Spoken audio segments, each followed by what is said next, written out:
A shadow lurks, the illusion of normalcy. In the quiet corners of our everyday lives, danger often hides in plain sight, masked by the familiar and the mundane. He seemed so normal. That was his power. His ability to blend in, to appear just like any other person, was his most dangerous weapon. Ted Bundy, the name sends chills down your spine, a name synonymous with terror, a figure that haunts the annals of criminal history. But to those who met him, he was charming, handsome, and trustworthy. He was the kind of person you would never suspect of harboring such dark intentions. A law student, a volunteer, someone you'd never suspect. He was involved in his community, always willing to lend a helping hand. This was his mask, a carefully crafted facade hiding a monster within. Behind those eyes lay a calculating mind, always plotting, always scheming. Bundy's story is a chilling reminder: evil often wears a pleasant face. It teaches us that appearances can be deceiving and that we must always be vigilant. We are drawn to the macabre, the darkness that lurks beneath the surface. It's a morbid curiosity, a fascination with the unknown and the terrifying. The Bundy case, like a gruesome car crash, is hard to turn away from. It captivates us, horrifies us, and yet we cannot look away. It forces us to confront the uncomfortable reality that monsters can hide in plain sight. They walk among us, unnoticed until it's too late. His crimes were not those of passion, but of calculation. Each act was meticulously planned, each victim carefully chosen. He enjoyed the hunt, the capture, the suffering. It was a game to him, a twisted form of entertainment. This is the story of Ted Bundy, the all-American nightmare, a man who shattered the illusion of safety and normalcy. It is a journey into the mind of a predator, a glimpse into the abyss of human cruelty, a study of how evil can wear the most benign of masks. But it's also a story about us, our vulnerabilities, our blind spots, our tendency to trust too easily. It reflects our own fears and the fragility of our sense of security. Prepare yourself. This is not a story for the faint of heart. It is a tale that will make you question the very nature of trust and the hidden darkness within the human soul. The man behind the mask, charisma, meets cruelty. Ted Bundy, a name that sends shivers down the spine, was a master of deception. Born Theodore Robert Cowell, Bundy's early life was shrouded in secrecy. Raised by his grandparents, he was led to believe his mother was his sister.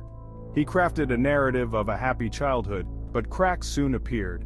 The facade of normalcy began to crumble, revealing a troubled and complex individual. The truth, like most things about Bundy, was a manipulation. He was adept at creating illusions, masking his true nature behind a veneer of charm. He learned to use his intelligence and charisma as weapons, disarming those around him. His ability to blend in, to appear trustworthy, was his greatest asset. Beneath the surface, a darker nature festered. A growing fascination with control and dominance began to take root. He was fascinated by violence, pornography fueling his twisted fantasies. This obsession grew, feeding the monster within. This wasn't just a phase, it was a glimpse into the abyss that was his soul. His desires became darker, more insatiable. Bundy craved control, power over life and death. His need to dominate and manipulate became all-consuming, and he found his outlet in the most horrific way imaginable. His crimes were not just acts of violence, but expressions of his need for control. His charm was his most effective tool. He could make anyone believe he was harmless, even likable. He often feigned injury or disability, using pity to lure unsuspecting women into his trap. His ability to appear vulnerable was a calculated move. He exuded an air of vulnerability, making women want to help him. This facade of helplessness was his bait. Little did they know they were walking into a carefully constructed nightmare. Each step they took brought them closer to their doom. Bundy understood the human psyche better than most. He knew how to read people, how to exploit their weaknesses. He knew how to exploit weaknesses, how to manipulate emotions. His ability to play on people's fears and desires was unparalleled. He was a master manipulator, a puppeteer of human interaction. Every move he made was calculated, every word carefully chosen. And his stage was set for a reign of terror. His crimes would leave a lasting scar on the collective memory, a chilling reminder of the darkness that can lurk behind a charming smile. Seeds of darkness, a troubled past, a twisted future. The story of Ted Bundy is one that continues to haunt and perplex us. Some point to a troubled childhood to explain Bundy's descent into darkness. They look for clues in his early years, hoping to find a reason for his later monstrosities. While his early years weren't idyllic, they weren't the stuff of horror movies either. He grew up in a seemingly normal suburban neighborhood, playing in vintage playgrounds and attending family gatherings. Born out of wedlock, he was raised by his grandparents, who he believed to be his parents. This family secret, once revealed, shattered his sense of identity. This deception, some argue, planted the seeds of insecurity and resentment. The young boy, once trusting, began to harbor deep-seated feelings of betrayal and confusion.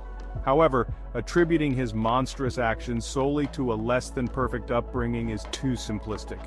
Many people endure far worse and do not become killers. Many endure hardship without becoming killers. The human spirit is resilient, and adversity often breeds strength rather than malevolence. Bundy's darkness ran deeper, a chilling cocktail of psychopathy and narcissism. His lack of empathy and his grandiose sense of self-worth set him apart. He lacked empathy, viewing people as objects to satisfy his twisted desires. His interactions were devoid of genuine human connection. His fascination with violence grew, fueled by detective magazines and crime fiction. These stories were not mere entertainment for him, they were blueprints.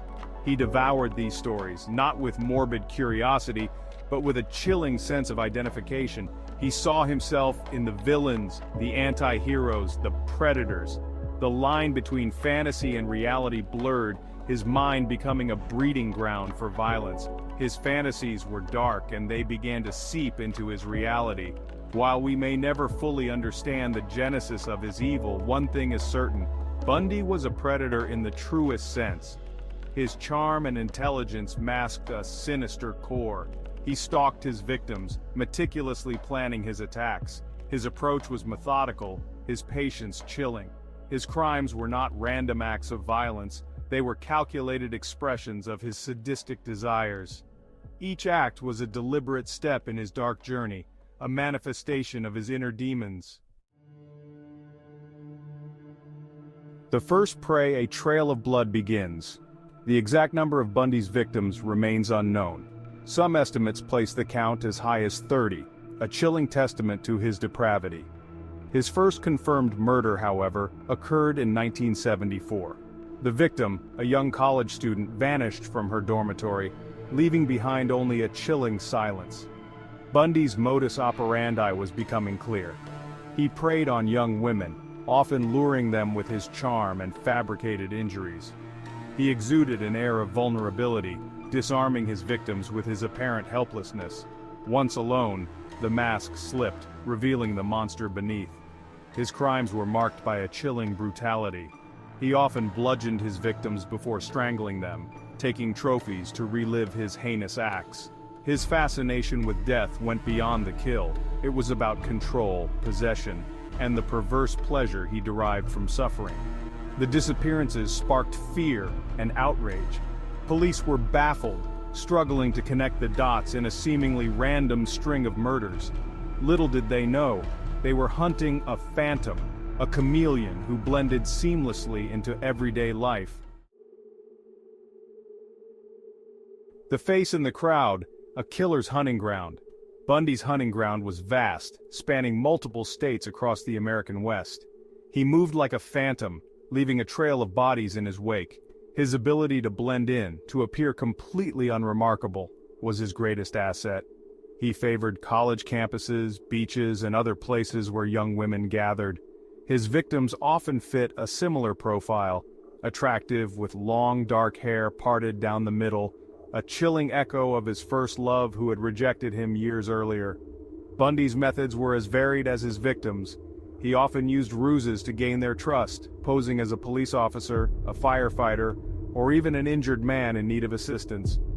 His ability to adapt, to become whoever he needed to be, made him a nightmare to track. He was a master manipulator, playing on the inherent trust and empathy of his victims. He understood their vulnerabilities, their desire to help those in need, and he exploited these qualities with chilling precision. Behind bars briefly escapes an escalation. In 1975, Bundy's reign of terror seemingly came to an end. He was arrested in Utah on suspicion of kidnapping. However, this was merely the beginning of a twisted game of cat and mouse between Bundy and law enforcement. Despite mounting evidence, Bundy remained calm and collected, portraying himself as a victim of circumstance. He relished the attention, using his charm and intelligence to manipulate those around him. He even began representing himself in court, his arrogance and narcissism on full display. In a daring escape, Bundy leaped from a courthouse window, demonstrating his cunning and desperation to evade justice. He remained on the run for 6 days, his infamy growing with each passing hour. His capture, however, was only a matter of time. Bundy's arrogance ultimately led to his downfall. He couldn't resist the allure of control, the thrill of the hunt. He continued to kill, his crimes becoming even more brazen, more brutal. He was a man possessed, driven by a darkness he could no longer control.